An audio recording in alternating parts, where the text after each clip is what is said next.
이렇게 그려주시고, 좀 정확하게 해야 되겠다 그러면 복사해주고 길이로 맞춰주는 방법도 있습니다. 굳이 이렇게까지 해야 될 필요가 있느냐? 그렇게 하다 보니까 외주 작업을 좀 더 하게 된 게 아닐까요? 그래서 이렇게 두시고, 네, 안녕하세요 여러분, 정보 디자이너 센입니다.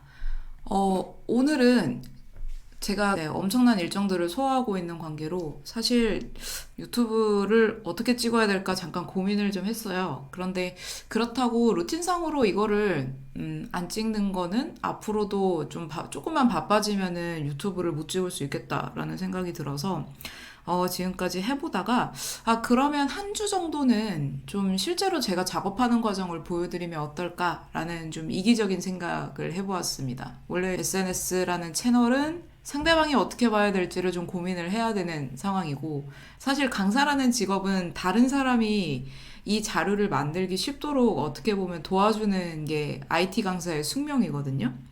이걸 숙명이라고 말씀을 드리는 이유가 제 작업 속도로는 절대 강의를 할 수 없습니다.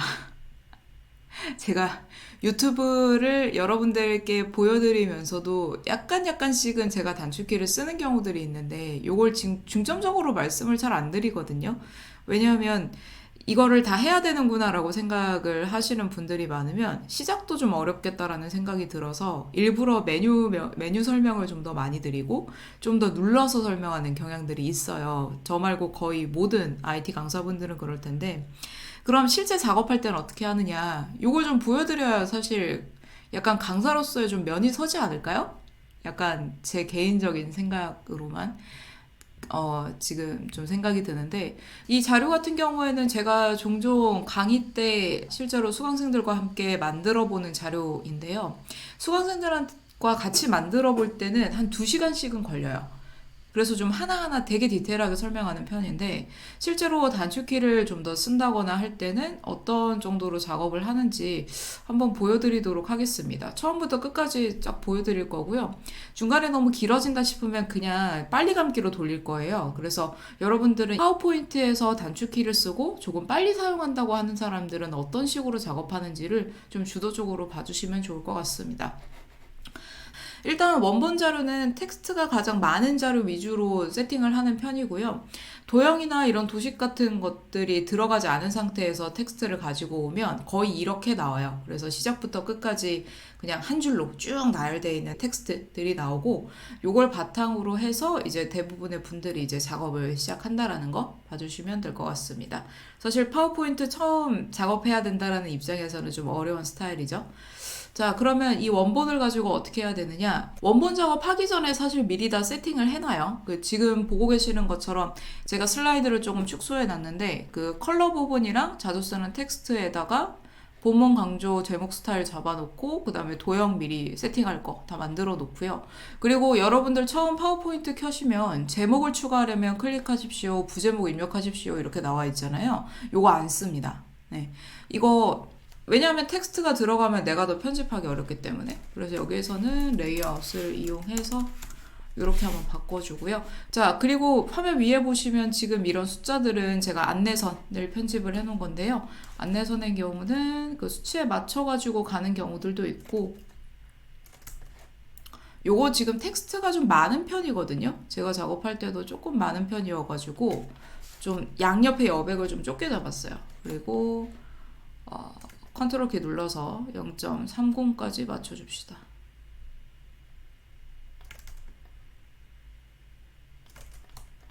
네, 이렇게 잡아주시고, 왜냐하면 그 내용 자체를 2개로 쪼갤 거거든요. 가운데 지점도 6.00.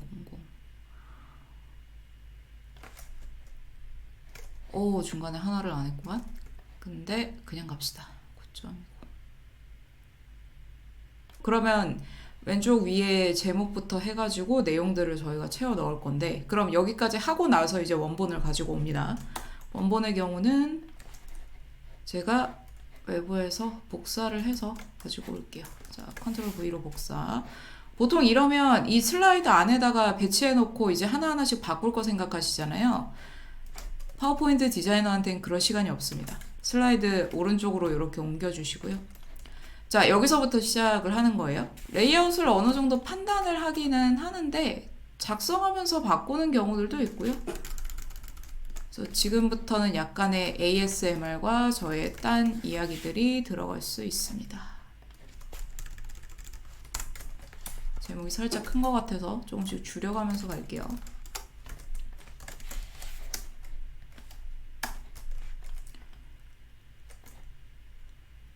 그래서 바깥에다가 가장 먼저 이제 헷갈리시는 게 밖에다가 원본을 왜 두느냐 이렇게 헷갈리시는 경우들이 많고, 근데 제 경우에는 이 방식을 꽤 오랫동안 유지를 해왔어요. 아마 이전 회사에서 작성하는 방법대로 제가 기억을 하고 있는 것 같은데 그때 배웠던 방법인 것 같아요. 그래서 이렇게 잡아주시고 글자 크기가 조금 큰 편으로 잡혀 있어서 이렇게 갑시다. 하나는 큰 거, 하나는 작은 거.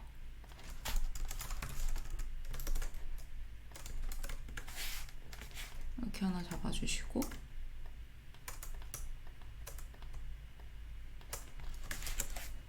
그리고 글자로만 해놓기에는 좀 떠있는 느낌이 세죠. 그래서 여기에서는 조금 연한 색으로, 보통 이런 위치에 있는 텍스트들은 만약에 배경색을 잡는데 좀 연한 색이 필요하다 그러면 거의 회색조로 잡습니다. 그래서 이런 식으로 잡아주시면 일단 기본 제목 타이틀은 끝나고요. 자, 그리고 괄호 기준으로 제가 좀 설명드리는데 이 자료가 두 개가 좀 쪼개진 형태거든요. 그래서 도형 두 개만 그려봅시다. 보통 위에서부터 잡죠. 위에서부터 이렇게 잡고 컬러는 좀 바꿔주시고요. 자, 하나는 전력 수급 전망이고 위에다가 써주시고,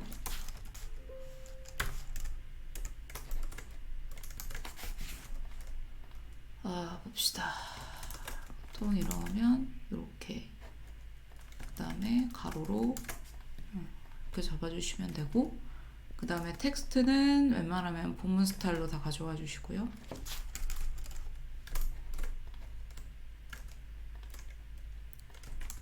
그리고 글자 선택할 때 마우스로 해도 된다 이렇게 말씀드리는데 실제로 제가 작업할 때는 거의 키보드로 하기는 합니다. 그리고 있는 이가는 없애줍니다.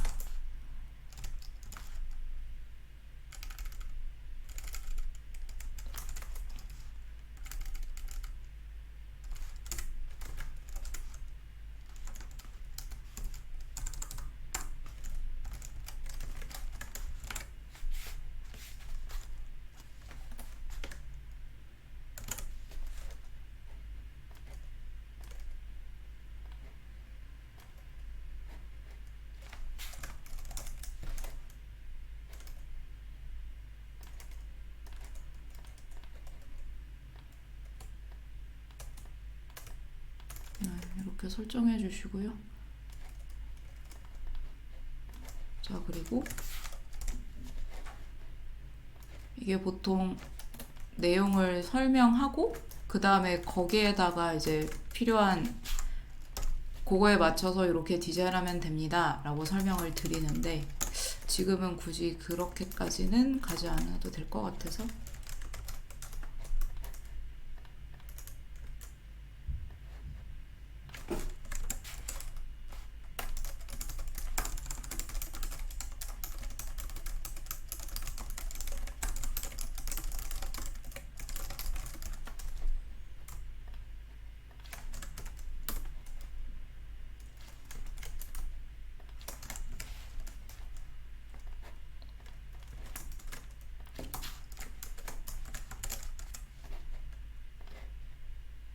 그리고 날짜를 한번 봅시다. 날짜를.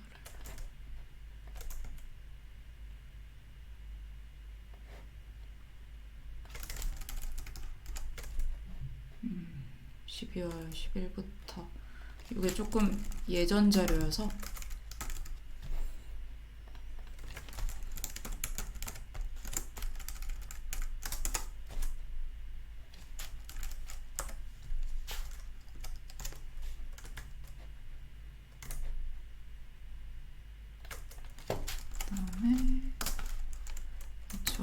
아마 19년일 거예요. 2019년 22일까지. 실제로는 이렇게 올려주시고, 그 다음에 선 하나 만약에 그어야 되겠다라고 그러면 자유형으로 그냥 이렇게 긋습니다. 그리고 무채색이 조금 더 나을 것 같아서 색상을 바꾸고 두께도 조금 얇게 갑시다.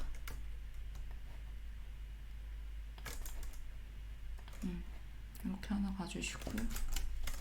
그러면 위쪽은 이제 끝나죠? 여기에다가 오른쪽부터 하는 이유가 텍스트를 뽑아내기가 좀 쉬워가지고요. 뒷부분에 키워드를 좀 뽑아낼 거라서. 이것도 보통 뭐 첫째, 둘째, 셋째 이렇게 나와 있으면 세 구간으로 만드세요. 이렇게 말씀을 드리고 가는 내용입니다.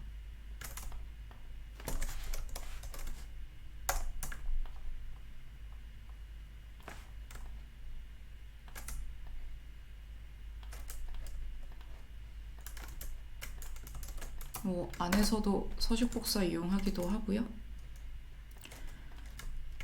가봅시다. 뒤에 있는 텍스트만 뽑아내는 이유가 지금 이 그 내용들 자체가 키워드로 뽑아낼 내용들이 뒷부분이나 그 중간 부분에 있어요. 그래서 여기에서 잡아주시고 에너지 마우스 지원이 되겠네요. 여기 분리돼서 생각할 수 있는 게 아무래도 좀 유리하거든요. 그래서 이런 방식으로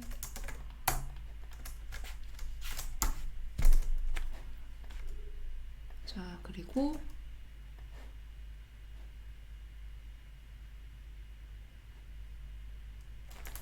여기서부터는 이제 내용을 조금씩 수정해도 된다 이렇게 말씀드릴 때도 있죠. 그럼 이렇게 잡아주시면 이렇게 끝났다 그러면 이게 엉망이죠. 위쪽으로 올려주시고 단락 간격 한번 봅시다. 포인트 정도 잡아주시고 그리고 위쪽 여백을 좀 설정해 주시면 됩니다. 그리고 나서 글머리 뷰 한번 넣을게요.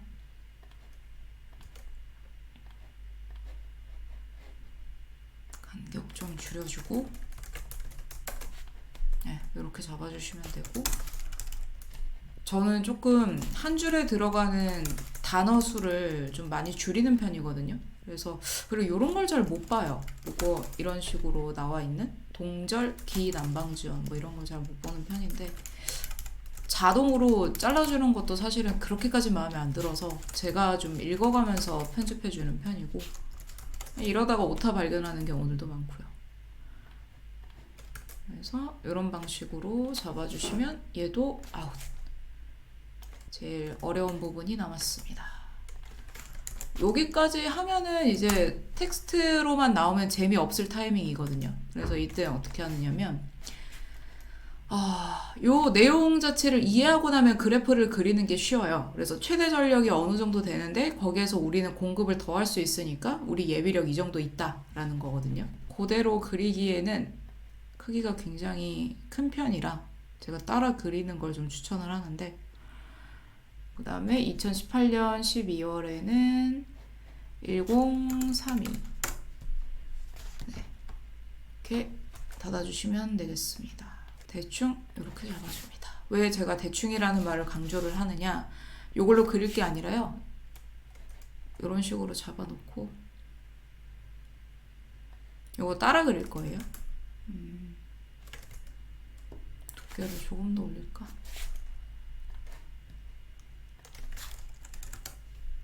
이 정도면 되겠네요.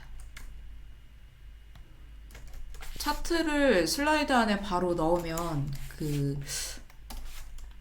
차트뿐만이 아니고 X축이나 Y축의 크기나 그 분량, 공간 이런 것도 생각을 해야 돼서 슬라이드를 엄청 많이 잡아먹거든요. 이 공간이. 그래서 차트가 주인공일 때거나 아니면 다른 자료에 그냥 이미지로 붙여넣는 형태다 그러면 차트를 좀 적극적으로 쓰는데 지금 이것처럼 슬라이드 한 장의 편집이 다 끝나는 상황이다 라고 그러면 저는 이렇게 따라 그리기도 합니다. 물론 이제 외주 작업에서는 잘 이렇게 안 해요. 왜냐하면 클라이언트 분들도 요 작업물을 가지고 다시 작업하는 경우들이 있기 때문에 내가 이렇게 그릴 수 있어도 다른 사람과의 작업을 생각한다라고 그러면 요 방식은 좀 고민하실 필요가 있어요. 그래서 저도 제 개인 자료나 아니면 요런 방식도 있습니다라고 보여주는 형태나 아니면 좀 제 개인 연출로 처리를 해야 되는 상황일 때 그럴 때 이렇게 가는 경우들이 많죠. 자,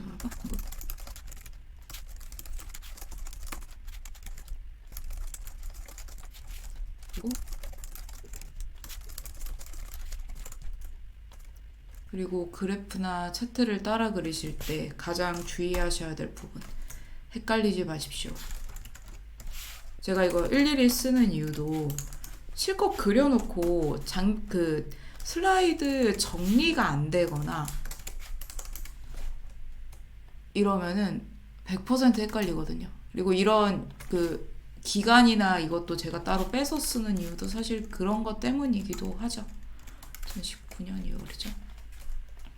그럼 이렇게 해주시고 그 사이에 간격들은 없애봅시다. 이렇게 잡아주시고 그룹 한번 해주시고요. 이렇게 해놓으면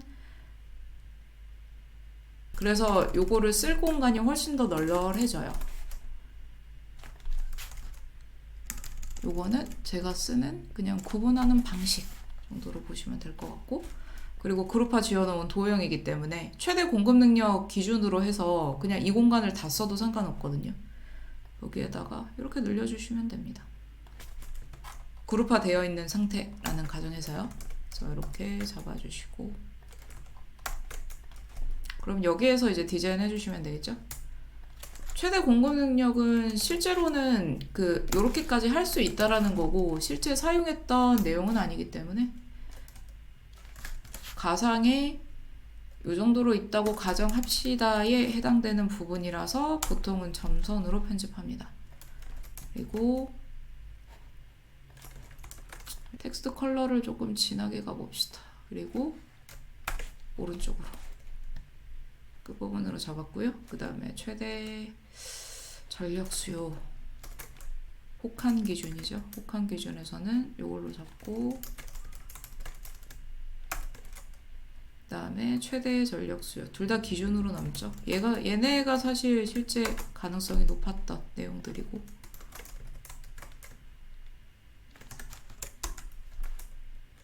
그리고 도형 하나에 만약에 폰트랑 다 편집해야 된다 그러면 동시에 끝까지 다 하고 그 다음에 다른 도형에 서식 복사로 입력해 주시면 폰트 편집도 다 한꺼번에 처리가 되기 때문에 이렇게 잡아주시면 되고 그리고 그 사이에 요거 예비력 있죠. 요거는 조금 디테일하게 작성해 주시면 되는데 자유형 하나 그립니다. 자유형 하나를 이렇게 그려주시고 좀 정확하게 해야 되겠다 그러면 복사해주고 길이로 맞춰주는 방법도 있습니다. 굳이 이렇게까지 해야 될 필요가 있느냐? 그렇게 하다 보니까 외주 작업을 좀 더 하게 된 게 아닐까요? 그래서 이렇게 해두시고 자유형 옵션은 그냥 이렇게 잡아주시면 되고요. 그 화살표 같은 경우에는 항상 마련을 해놓는 편이에요. 그 슬라이드 바깥에다가 면으로 된 화살표나 뭐 이런 화살표들은 두는 편이고 선에다가 지금 꼬리가 들어있으니까 머리도 넣읍시다. 너무 두껍다 싶으면 1.5포인트 조금 더 1.20 그리고 여기에다가 공문 스타일에 기준 전망시가 혹한이죠. 혹한시가 1162만. 그 다음에 이 참고 자료나 그래프안에 들어가는 자료 크기는 조금 작게 잡으셔도 괜찮아요. 그래서 보통 제가 12포인트 정도 잡으세요 이렇게 말씀을 드리는데 굳이 그렇게까지는 안 가셔도 되고 글상자가 여백이 있다 보니까 편집이 좀 어려운 것들도 있거든요. 크기가 작은 데서 작성하려면. 그래서 이렇게 잡아주시면 되고, 이거 이렇게 굳이 중간에 넣는 이유는 흰색으로 채우기를 만들면 이렇게 끊겨서 보이기 때문입니다. 그리고 하나를 만들어 놨으면 하나 더 추가해 주시고, 얘는 그럼 크기만 조금씩 늘려주시면 되겠죠. 위아래는 좀 맞춰줘야 되겠네요. 같이 할걸. 맞추고 또 그룹을 쪼개서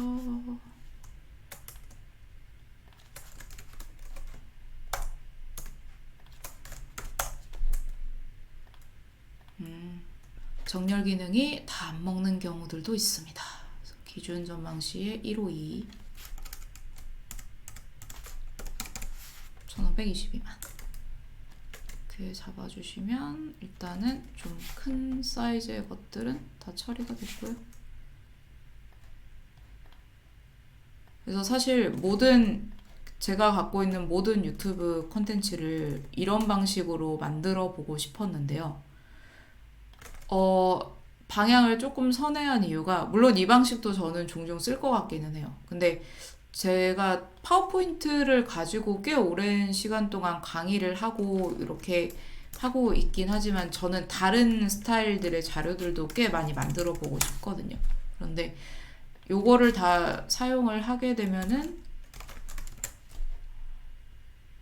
좀 너무 제한이 생기는 거죠. 그러니까 파워포인트 안에서만 작성을 하게 되는 거니까 좀 제약이 생겨서 요 방식도 물론 저는 종종 사용할 것 같기는 한데, 사실 이렇게 되면은 강의 용도로는 사용을 할 수가 없고요. 이렇게 잡아주시면 됩니다. 그래서 이렇게 종종 여러분들이 보고 계실 때, 혹은 제가 진짜 너무 바쁠 때 편집을 어느 정도 할 수 있을지 모르겠는데, 가능한 좀 이렇게 작업해 줄 수 있을 것 같습니다. 다 된 것 같죠?